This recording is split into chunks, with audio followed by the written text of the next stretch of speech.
মাত্র 10 মিনিটে তৈরি করে নিতে পারবেন এই রকমই দুর্দান্ত স্বাদের এই ভাপা পিঠেটা। এই পিঠেটা তৈরি করতে কিন্তু কোনো রকম কোনো চাল বাটাবাটির ঝামেলা নেই।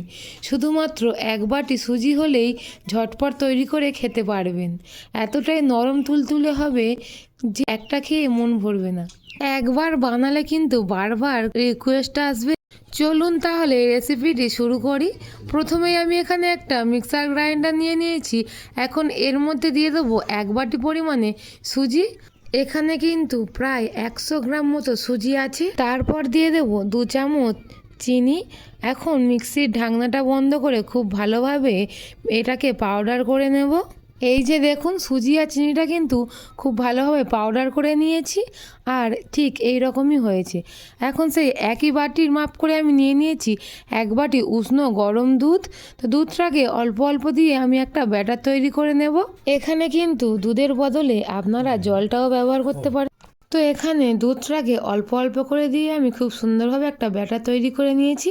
ব্যাটারটা এখন দেখতে একটু পাতলা লাগলেও কিন্তু এটা রেস্টে রাখার পর অনেকটাই গাঢ় হয়ে যাবে। তো আমি এখন এটাকে একটু রেস্টে রেখে দেব। ততক্ষণ এইদিকে গ্যাসে একটা কড়াই বসিয়ে দিয়েছি। এখন এর মধ্যে দিয়ে দেব 1 বাটি কোরানো নারকেল। তো নারকেলটা দিয়ে আমি এখানে দিয়ে দেব কিছুটা পরিমাণে খেজুরের গুড়। তো আমি এখানে খেজুরের গুড়টা নিয়ে নিয়েছি। আপনারা চাইলে কিন্তু এটাকে চিনি দিয়েও নারকেলের পুরটা তৈরি করে নিতে পারবেন। তো এখন খুব ভালোভাবে নাড়াচাড়া করতে থাকবো আর নারকেলের পুরটা তৈরি করে নেব।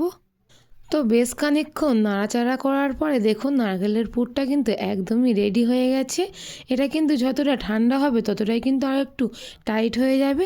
তো এটাকে সাইডে সরিয়ে রেখে আমি এখন ব্যাটারটাকে দেখে নেব।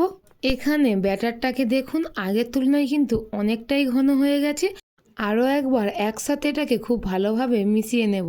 নেওয়ার পর এর মধ্যে দিয়ে দেব 1 চা চামচের মতো বেকিং পাউডার আর একদমই অল্প পরিমাণে বেকিং সোডা।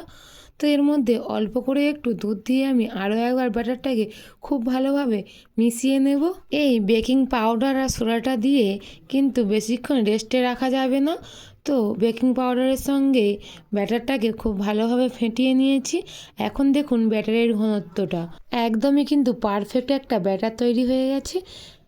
তো এখন আমি একটা এই রকমই আপ্পাম প্যান নিয়ে নিয়েছি। তো এই প্যানের মধ্যে অল্প করে একটু তেল আমি ব্রাশ করে দেব।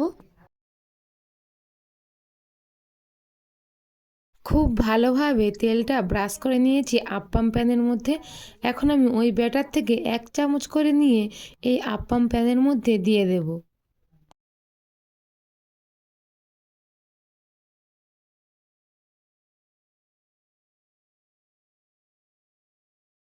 ব্যাটারটা কিন্তু দেওয়া হয়ে গেছে।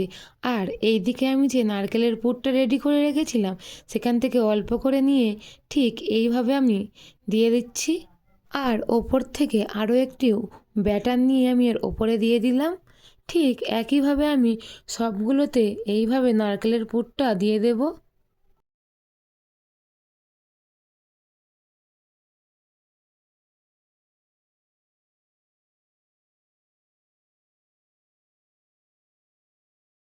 সবগুলো পিঠে আমি ঠিক এই রকমভাবে রেডি করে নিয়েছি। আর এই দিকে এই ফুটন্ত জলের উপরে এই পিঠের প্যানটাকে বসিয়ে দেব, দিয়ে ওপর থেকে চাপা দিয়ে দেব। এভাবে চাপা দিয়ে ঠিক মিডিয়াম আঁচে আমি 5 মিনিট রেখে দিয়েছি। আর 5 মিনিট পর দেখুন পিঠেগুলো কিন্তু খুব সুন্দরভাবে হয়ে গেছে। এখন এভাবে হালকা হাতে পিঠেগুলোকে আমি তুলে নিচ্ছি। আর এই যে দেখুন পিঠেগুলো তৈরি হওয়ার পর কতটা সুন্দর লাগছে। পিঠেগুলোকে তুলে নেওয়ার পর আমি এভাবে সাজিয়ে নিয়েছি। আর সবগুলো পিঠে দেখুন কতটা সুন্দর নরম তুলতুলে হয়েছে। এবারে চলুন একটা পিঠে আপনাদেরকে ভেঙেও দেখিয়ে দিচ্ছি যে ভেতর থেকে কতটা সুন্দর হয়েছে। একদমই তেল ছাড়া খুব সুন্দর একটা ভাপা পিঠের রেসিপি। তো এই পিঠের রেসিপিটা কেমন লেগেছে অবশ্যই আমাকে কমেন্ট করে জানাবেন।